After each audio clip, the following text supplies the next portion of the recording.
Jonas. I'm from Cypress, Texas, work here, live here, been here for a while.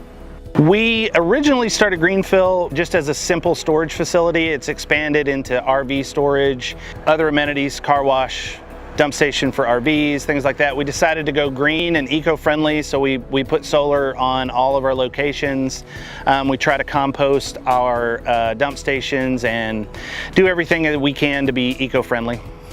One of the good benefits for us was that we could pass on to our investors some tax breaks and tax credits that year over year help them save on their taxes, because we've got tax breaks from the energy company. We've got tax breaks that come in the form of rebates and things like that. So it's been really beneficial to us. And then depreciating over time helps us write those things off on our business expenses. When we reached out to Sunshine, it was a great place for us to start. They were absolutely invaluable to help the startup process, the install process.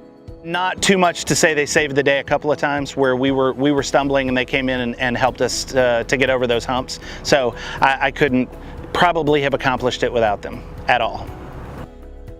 I would have no problems having them do solar in any situation, for residential, for my businesses, for any of our other locations. Like I said, they really went above and beyond. They're always available when I need them. It's been a great experience.